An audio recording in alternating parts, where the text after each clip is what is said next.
Welcome to Mortgage Talk with Mark Hairston, the program that not only talks about mortgages, taxes, and interest rates, but Mark and his guests talk real estate trends and your home. He also answers your mortgage questions to help you make the right financing or refinancing decisions. Now, here's Mark Hairston.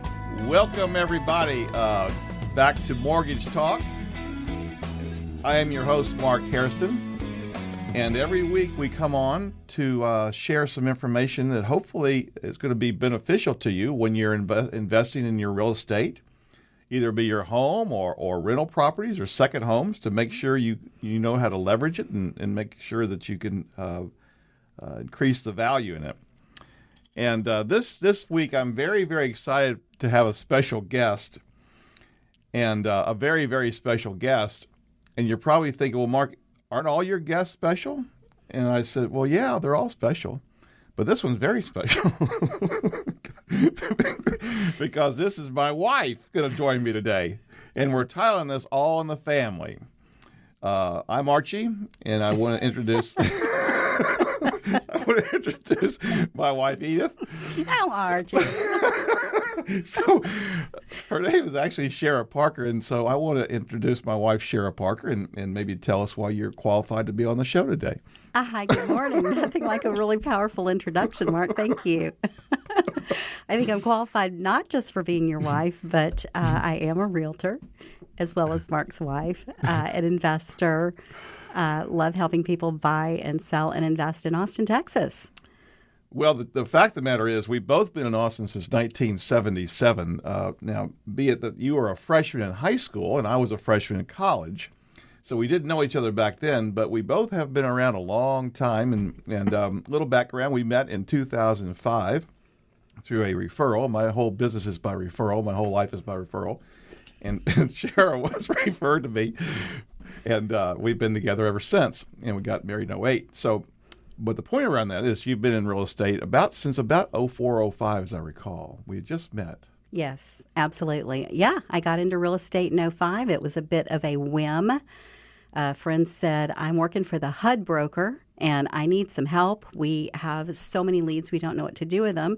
And I didn't know any better, so I just went and got a license. Awesome. It was very interesting. Didn't really know what a HUD was. HUDs are FHA foreclosures, for those of you that aren't really familiar with that. Those were very popular back then. It was super popular and very interesting time. I traded in my little convertible for a respectable SUV to be the consummate realtor and realized HUDs were crazy. And it's just been history ever since. I actually became an investor that same year, 2005. And you bought your first home when you were 20 years old or 23 years old or something like that. Yeah, so Austin is just an amazing place. It is home. 1984, I did buy my first home. Most of what I've learned in real estate has either come from my own experiences or learning from my clients. I love being a student of life and people. And that was an experience, 1984, Oak Hill, 1 mile from the Y in Oak Hill. Right after that, my neighborhood got annexed by the city of Austin, my first of 3 annexations, and couldn't sell the house for many years because of the lawsuit between the developer and the city who didn't provide any services. So I became a landlord at the age of 24. Wow. Yeah. Wow. So that was fun. I thought you were still 24. I know. But we were sitting around, we were talking, we talk all the time. We talk about business all the time. And I said, well, you just come on the show and like we're at home. This is like we're at home on the deck and we're talking about real estate. And we're talking about the market. And we were chatting this morning and in the last couple of days about the show. And we were talking about why most people are holding on to properties now because of low interest rate that they've gotten, including us. Right. We have 2 of our properties under 3% rates, and we're leasing those properties nicely. And then, but that's not going to last forever. So I want to get your input as a realtor, not for me as a lender, but your position, your seat in the bleachers about people who are sitting on low rates who don't want to move. That when they might have moved a few years ago, but they're not now. Right. Well, I get asked a lot about the market. You know, have we bottomed out? Is it going to go further? we still have a disparity between what sellers think their home values are. Most sellers are still stuck in that 2022 spring price range. Right. Buyers think that the prices should be half. 2010. So that disparity takes a lot of education and conversation.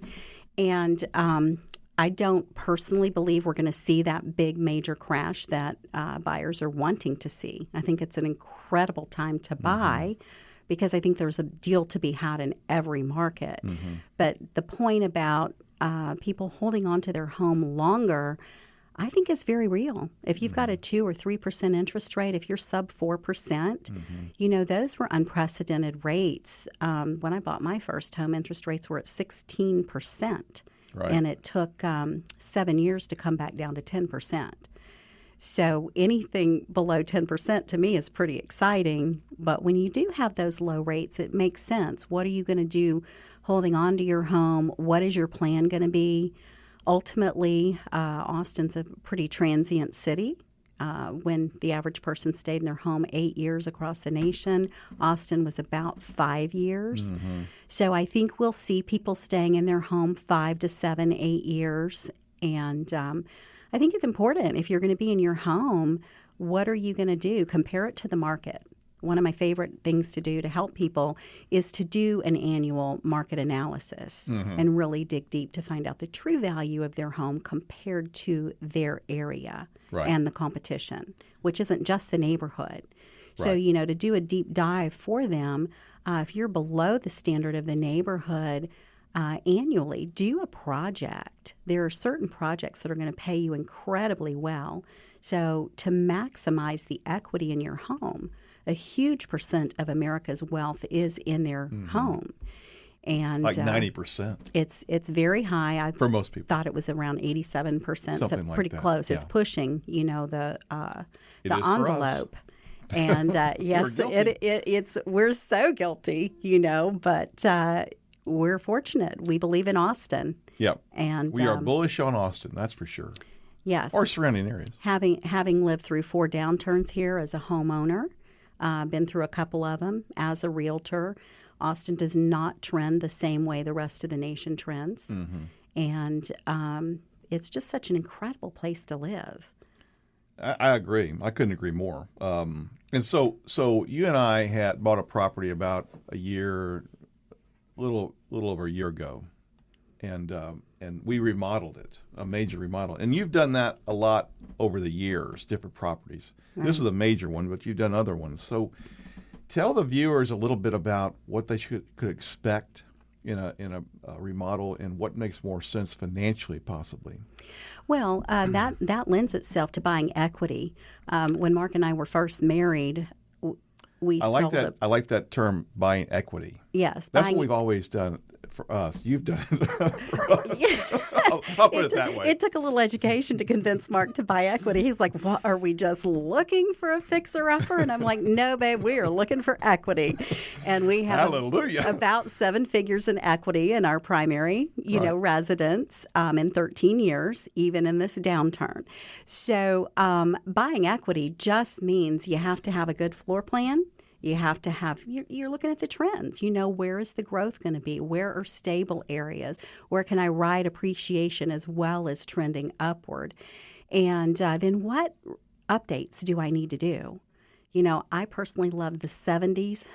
Give me a vaulted ceiling and some big heavy-duty cedar beams, and that's my jam. I'm very comfortable in a 70s home, and we have 2 of those, and love them. Give me a massive wood-burning fireplace, that you have to put real logs in. That's my jam. Right. Love it. That may not be yours. It may not be someone else's, but in every home that isn't new construction. Love new construction, love helping people buy their dream home.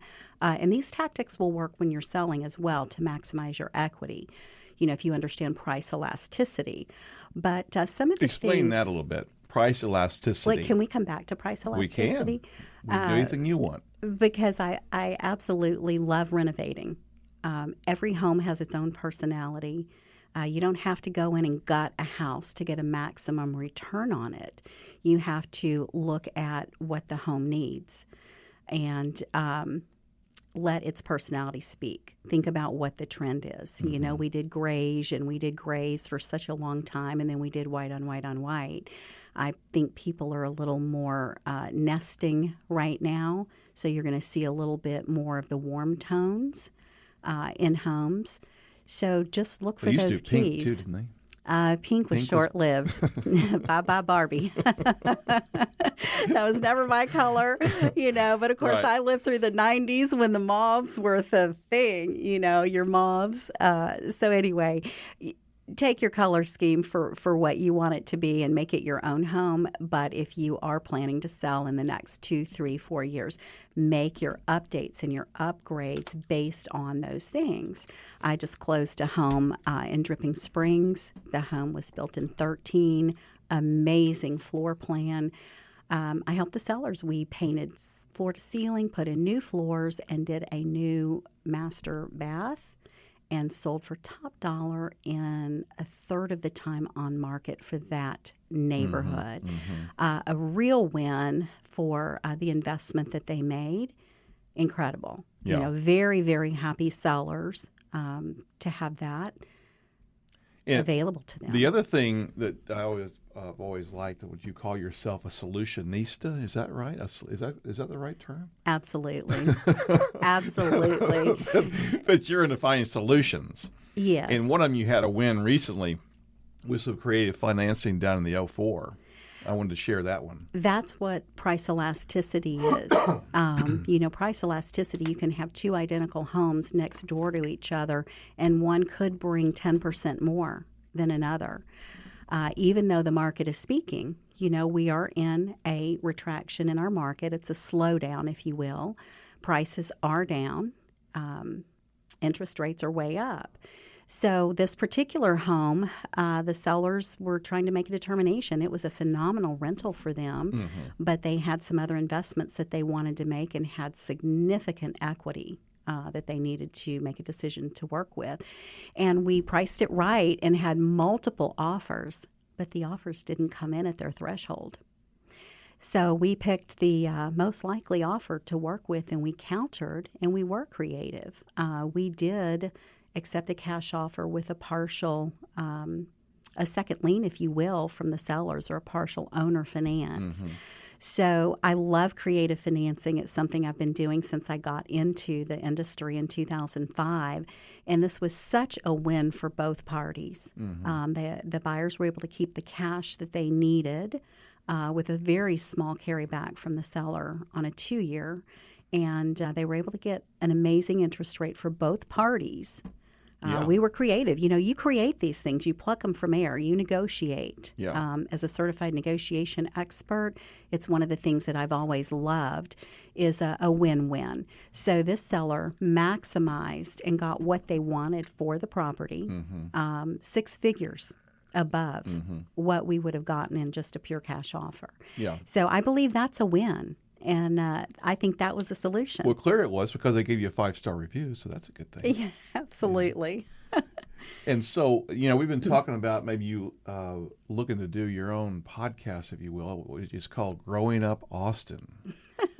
and rarely do I find people, including myself, who have been in Austin this long. You know, Right. there are some natives, of course, but they're very few and far between. So, matter of fact, we're sitting over here by the old Highland Mall. You know, which It was called Highland Mall, and it was the only mall. Highland and North Cross. Well, there was Hancock. Yeah, there was probably Hancock. But it was the only real mall as far as, you know, it was a big, huge, amazing mall. And, yeah, those of us that landed in South Austin had to drive all the way down Lamar Yeah. because Mopac didn't connect. Right. 35 was crowded back then. Exactly. 35 is the same road. But, you know, you grew up in Austin, and Austin's grown up. And so what do you know, but as that's happened, you know, the core of Austin is pretty stable. But then you're seeing these outlying areas like Hutto and Taylor and Liberty Hill and all that, Kyle, even as far as San Marcos. Right. And I've seen you negotiate hundreds of transactions over the last 17 years. So if you were buying an investment property, or we are going to look at this from an investment property, where do you think we should be looking? Well, What's I think there's a deal to be had in any neighborhood. okay. It Fair enough. depends on where you want to be and what you want to do with the property. You make your money on the buy side, you never make it on the sell. So if you're banking on trending upward, a lot of those investors got hurt. Yeah. So your money's always on the buy side. I believe anything in the northern corridor, because of all of the tech that's still coming in, Samsung, that's all the industry, 5 major industries coming in to support them in North Austin and Taylor. I think that's an exceptional area. It seems like Kyle and San Marcos became the commute for couples that work between Austin and San Antonio. I helped a physician at Dell Children's. The husband was a dental instructor at the dental school in San Antonio. So their midway commute for both of them was. Did they say Kyle? Kyle, at the time, no, we actually ended up moving them into far South Austin to a phenomenal luxury home. But that commute is very real. Yeah. A lot of families are doing that pre-COVID. Since then, we're seeing people being called back to work, and they have to be a little more mindful of their commute now.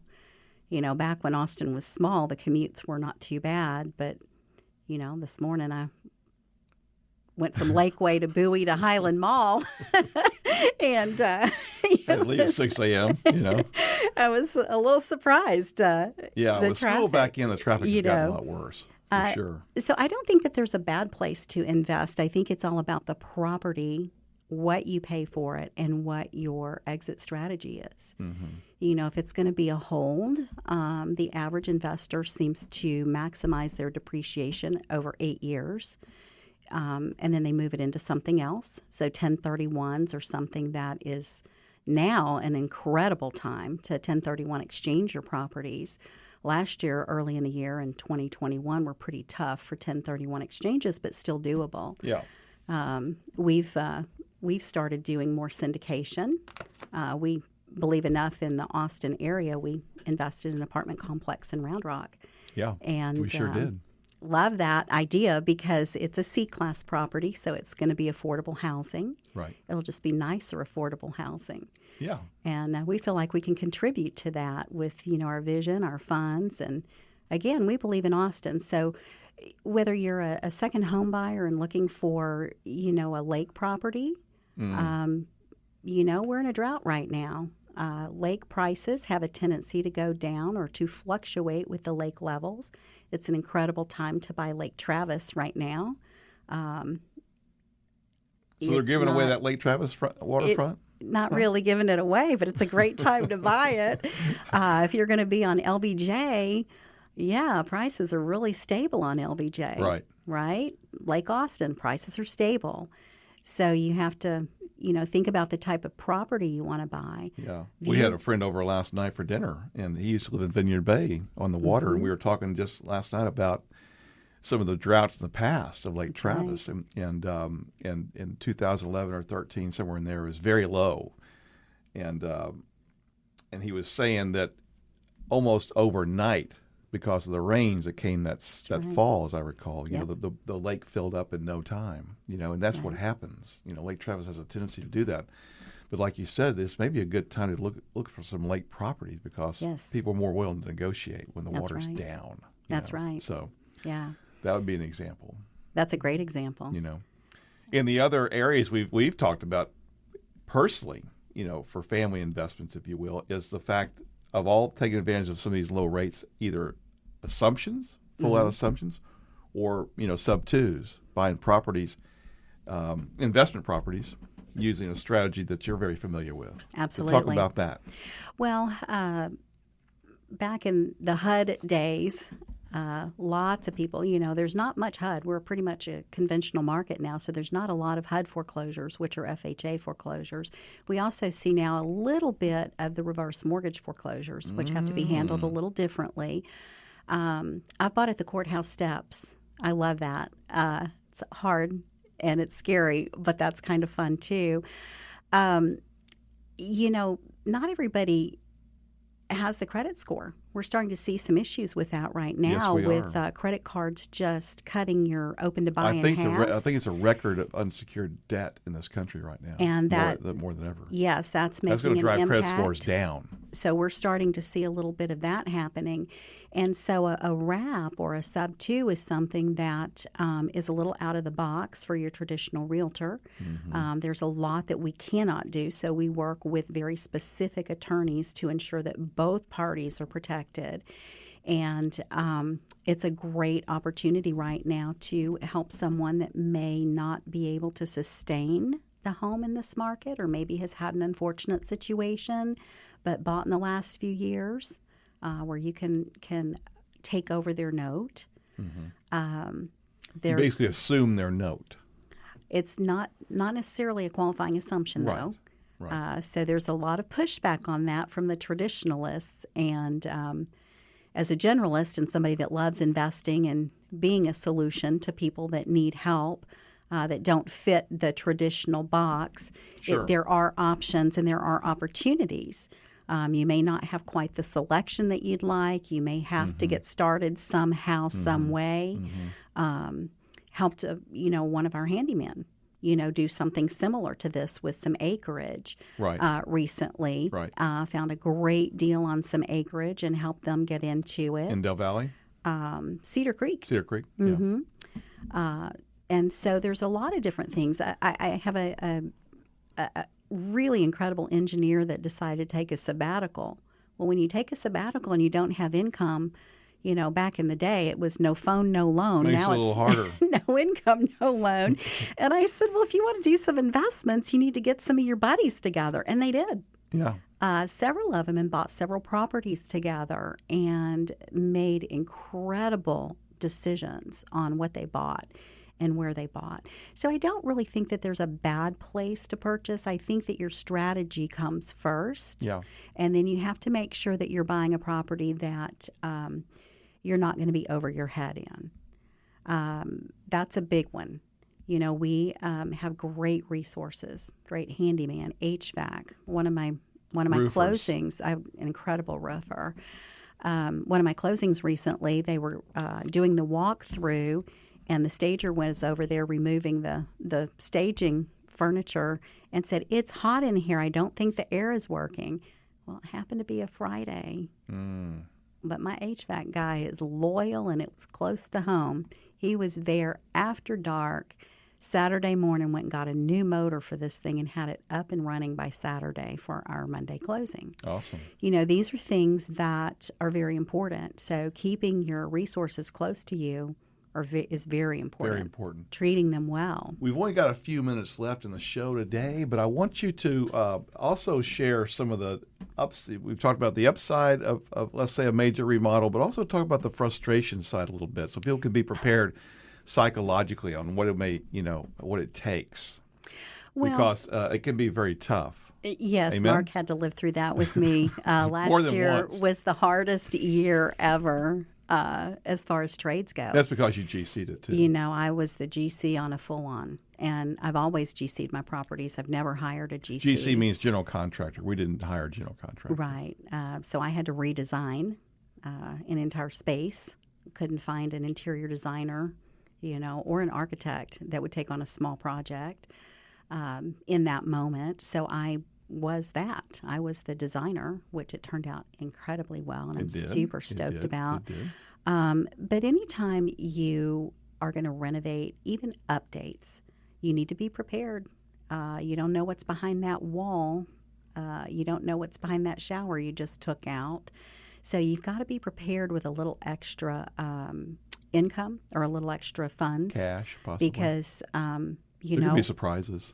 There's always a surprise somewhere. Make sure you know what you're doing. You got to make sure you've got your permits, so you don't have issues.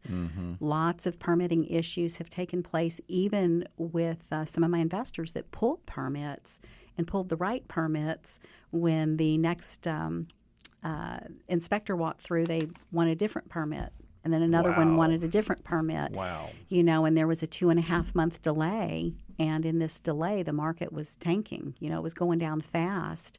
And it was all the city inspectors that were having some turmoil over this and made it challenging. So just make sure that you understand the scope of your project. You have a little bit of extra income or a little extra cash on hand, or open to buy on your credit card. Or a line of credit. Line of credit.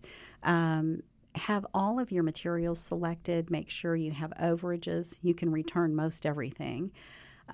Work with somebody. We have pro accounts. So At any Home of my Depot and clients and Floor and Decor, any of my clients, Sherwin-Williams, we keep our pro accounts maxed with the biggest benefits and discounts because we do so many projects, and all of my clients are certainly welcome to use our pro accounts. Awesome. Well, Edith, it's been great to be with you today. Oh, Archie. It's been wonderful to be with you and talk about real estate and investing. And if people want to know how to reach you, would you share your information about your phone number and email, please? Yes, my name is Shara Parker. Oh, That's Shara Parker. Shara Parker. My number is 512-694-3886. You can call or text. Text is the fastest way to get a response, in case I'm doing some wild radio show with my husband. All right, well, guys, that's a wrap for the week. We appreciate you listening in and hope you learned something today, and look forward to speaking with you next week. Have a great one. Thank Bye-bye. you. You're welcome. This has been Mortgage Talk with Mark Hairston. Mark is a mortgage advocate with Texas Mortgage Source, LLC, offering personalized mortgage solutions, fast customized quotes, great rates, and service with integrity. Contact Mark at markhairston.com. markhairston.com. You can call or text Mark at 512-789-6967. That's 512-789-6967. And come back next week for more Mortgage Talk.